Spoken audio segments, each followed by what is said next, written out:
sifat yang wajib ada pada peruqyah. Sifat yang wajib ada pada peruqyah. Yang pertama yaitu akidah yang benar. Peruqyahnya berakidah yang benar. Dan berakidah yang benar ini adalah yang bermanhaj salaf, yaitu yang mengikuti Nabi dan para sahabatnya, serta para tabi'in dan para tabi'ut tabi'in yang mengikuti para sahabat dengan baik. Ini adalah sifat yang pertama. Peruqyah harus benar akidahnya. Benar akidahnya adalah akidah yang bermanhaj salaf, yaitu yang mengikuti Nabi dan para sahabatnya radhiyallahu anhu, dan mengikuti para tabi'in, para tabi'ut tabi'in yang mengikuti para sahabat dengan baik.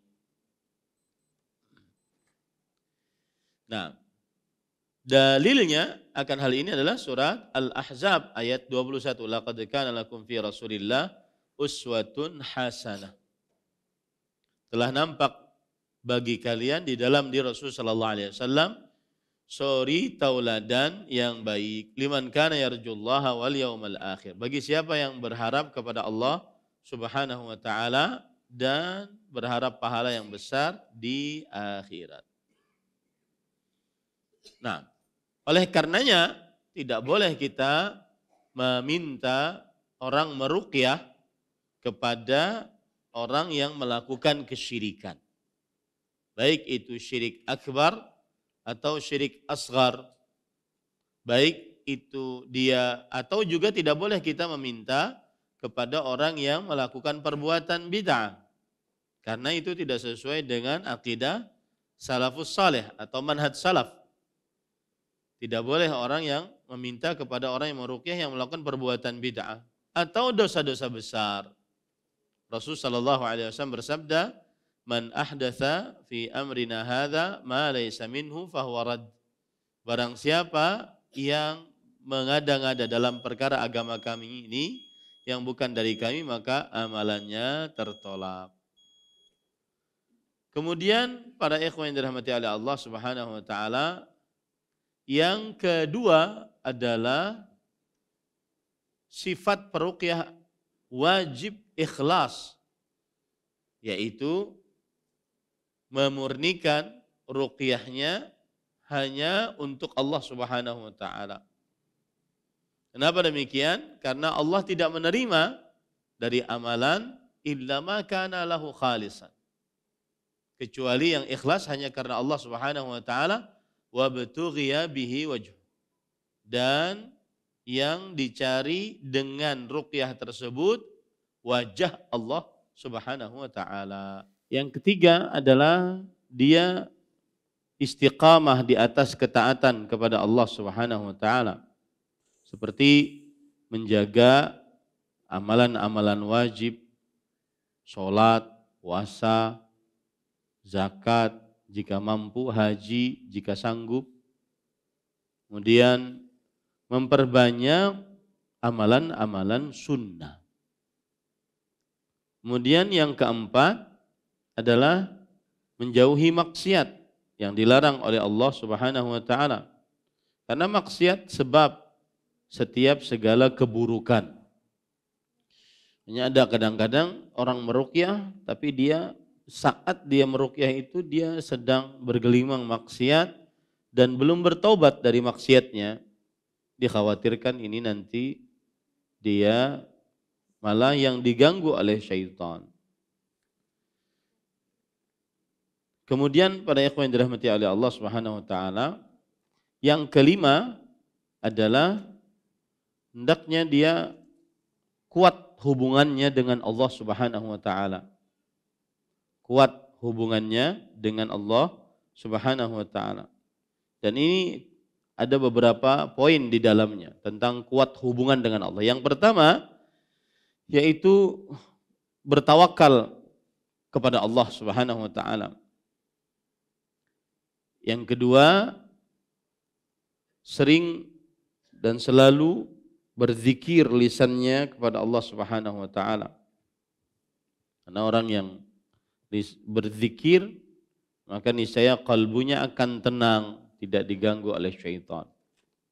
Sebagaimana dalam surah Ar-Ra'd ayat 28. Kemudian yang ketiga, selalu menjaga zikir dan doa-doa harian. Masuk kamar, masuk rumah, keluar rumah, masuk WC, keluar WC, makan, minum, berpakaian, naik kendaraan, ya. Dia membaca zikir-zikir harian. Yang keempat adalah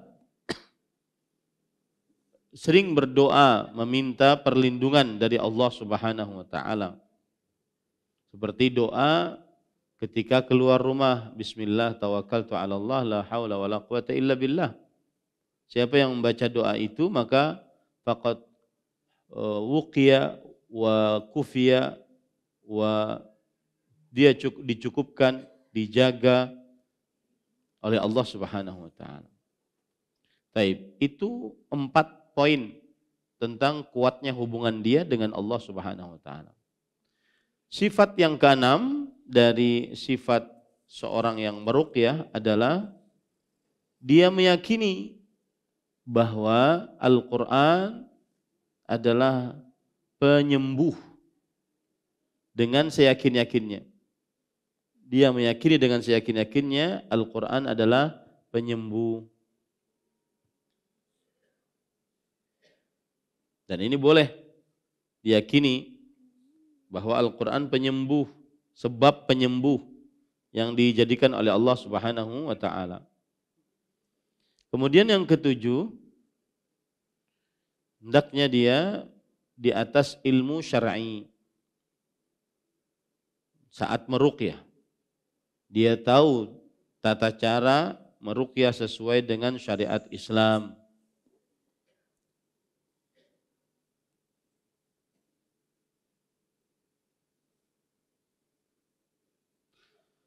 Kemudian yang kedelapan, yaitu saat meruqyah melakukan amar ma'ruf nahi mungkar. Baik itu kepada orang yang diruqyah atau kepada jin yang memasuki tubuh saat meruqyah. Dia melakukan amar ma'ruf nahi mungkar. Kemudian yang kesembilan, hendaknya ruqyahnya dengan Al-Quran dan doa-doa yang sahih dari Nabi Muhammad SAW. Dan mencukupkan itu saja. Karena di dalam keduanya itu sudah cukup, ya, dan penuh dengan kebaikan. Mencukupkan dengan membaca Al-Quran, mencukupkan dengan berdoa-doa dengan dari hadis-hadis yang sahih. Cukup itu. Tidak perlu ditambah dengan doa-doa yang lain. Yang ke-10, menutupi aib dan rahasia-rahasia dari pasien. Misalkan saat meruqyah mungkin dia kesurupan karena jin yang ada dalam tubuhnya tidak kuat. Akhirnya bercerita macam-macam tentang yang memiliki tubuh tersebut. Maka seorang peruqyah harus menutupi rahasia yang dimiliki oleh orang yang diruqyah tadi.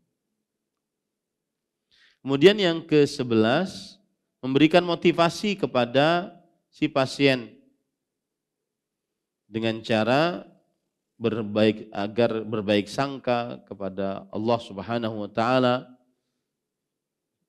Kemudian memberikan motivasi agar semangat untuk sembuh.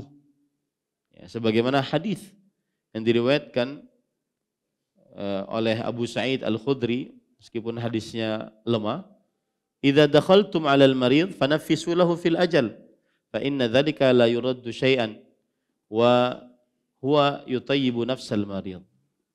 Ya, artinya jika kalian menjenguk orang sakit maka naffisu lahu fil ajal. Artinya berikan motivasi bahwa umurnya masih panjang. Sesungguhnya hal itu tidak menolak sesuatu, menolak kematian tidak, tetapi memperbaiki jiwa si pasien. Memperbaiki jiwa si pasien. Maka memberikan perkataan yang baik kepada si pasien. Nah, itu 11 dari sifat atau ya sifat orang yang meruqyah. Terima kasih. Jazakumullah khairan wa barakallahu fikum. Video ini dibuat atas partisipasi dari donasi Anda. Semoga menjadi amal jariah bagi Anda semuanya.